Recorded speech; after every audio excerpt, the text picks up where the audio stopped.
Hallelujah. प्रभु यीशु के नाम में सभी को जय मसीह की। मैं प्रभु का धन्यवाद देता हूँ अजीज़ों कि आपके बीच में प्रभु ने आने का समा दिया है।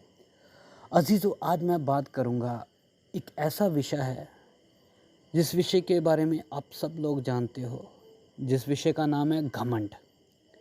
देखिए, मेरा कुछ दिन पहले भी एक वीडियो डाला था जिसमें प्रभु यीशु ने बोला कि यदि कोई मेरा चेला बनना चाहता है, यदि कोई मेरे पीछे आना चाहे तो लूका रचित सुसमाचार उसका 9 अध्याय उसके हम 23 वचन में पढ़ते हैं।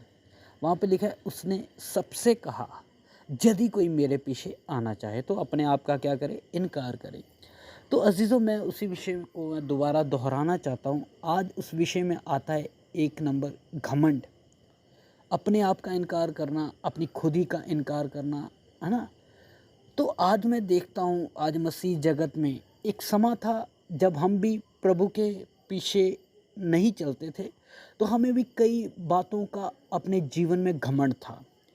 जैसे कि कई लोगों को अपनी पढ़ाई लिखाई का बहुत घमंड है, जैसे कि कईयों को अपनी जाति, अपने समाज, अपने मज़हब का बहुत घमंड है, जैसे कि कई लोगों को अपने सेहत पर, यानी कि अपने बॉडी पे बहुत घमंड है कि मेरा बहुत अच्छा शरीर है। तो ऐसे ऐसे में बहुत सारे लोग घमंड कर कर मसीह में चलते हैं।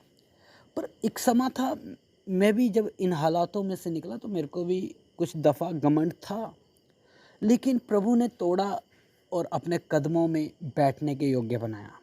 तो मैं प्रभु का बहुत आभारी हूँ, मैं उसको धन्यवाद देता हूँ। प्रभु को सारा महिमा उसी को मिले। तो अजीज़ों, आज मैं बात करना चाहता हूँ, हम किस बात का घमंड करते हैं? किस बात का घमंड करते हैं? सब कुछ तो पिता ने दिया है, समझ, सब कुछ तो हमें प्रभु ने दिया है, और हम घमंड किस बात का कर रहे हैं, जबकि हम कुछ भी साथ लेकर जाने वाले बिल्कुल भी नहीं हैं। बिल्कुल भी साथ लेकर जाने वाले कुछ भी नहीं है।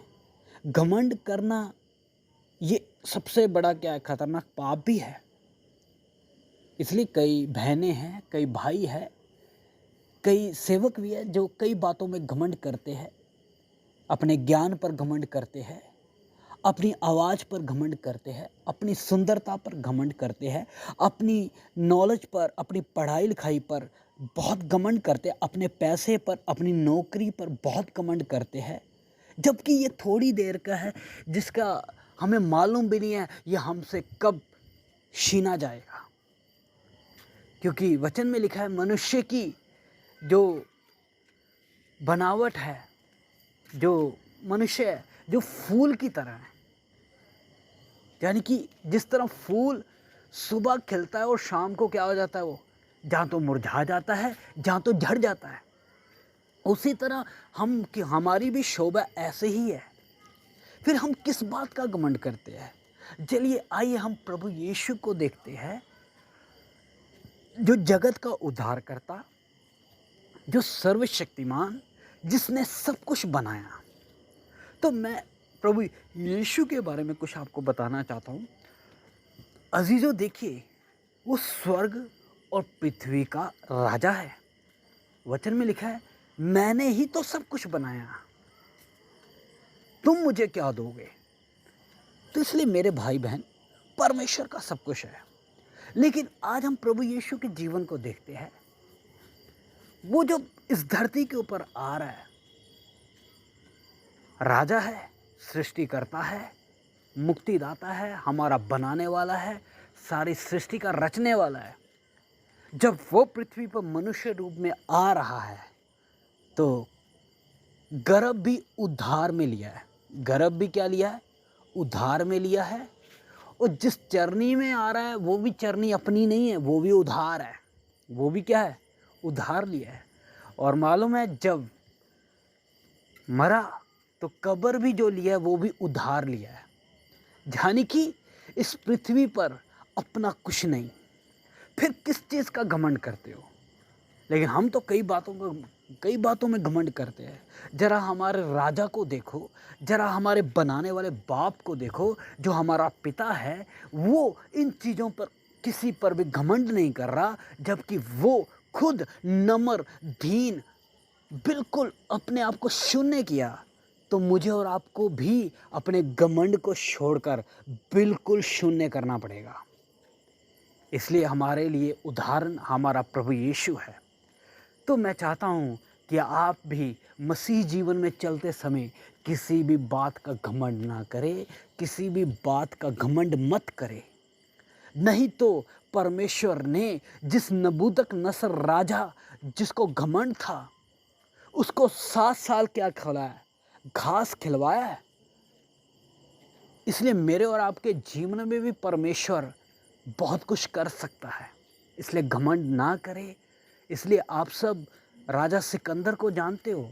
आपने अगर इतिहास जाना होगा, उसको भी एक समय था, बहुत घमंड था। वो भी समुद्र के सामने खड़ा होकर बोलता था कि अगर तू भी कोई देश होता तो मैं तुझे भी जीत लेता। लेकिन ऐसा घमंड करने वाला व्यक्ति कितने देशों को जीता है, कितने देशों पर राज्य किया, कितनों को अपने वश में लिया है, लेकिन जाते समय कुछ भी साथ लेकर नहीं जा रहा। कब्र में से जो उसका संदूक बनाया जिसमें उसकी डेड बॉडी को रखा था, उसमें से उसकी बाजुओं को बाहर निकाला और जो कुछ उसने देशों में से, राज्यों में से जीता था, लूटा था, वो सब उसके रास्ते में विश्वा दिया। भाई, वो इसलिए विश्वा दिया कि भाई साहब ये सब जान लो कि राजा सिकंदर जो आया है वो खाली हाथ आया था, खाली हाथ ही वापस जा रहा है। जो कुछ लूटा था, जो कुछ इकट्ठा किया था, वो सब कुछ इधर छोड़ के गया है। तो मैं और आप किस बात का घमंड करते हो? समझ आ रहा है? आज एक सवाल है, ज़रूर इस पर गौर कीजिएगा कि आप किस बात पर घमंड करते हो। आपका अपना कुछ नहीं है। मेरे अजीज़ों, घमंड ना करें, नम्र बने, दीन बने। हमारे लिए प्रभु यीशु ने बहुत बड़ा नमूना दिया है। मैं एक बार फिर दोबारा बोलना चाहता हूँ, सृष्टिकर्ता होने पे बावजूद भी गर्भ भी किराए पे लिया है, उधार लिया है। जिस चरनी में आ रहा है वो चरनी भी उधार लिया है, और जिस कब्र में जा रहा है वो कब्र भी उधार है। यानी कि नम्र है, किसी बात का घमंड नहीं है, अपने आप को जीरो किया है, शून्य किया है। मुझे और आपको भी अपने आप का इनकार करना होगा यदि आप उसके चेला बनना चाहते हो।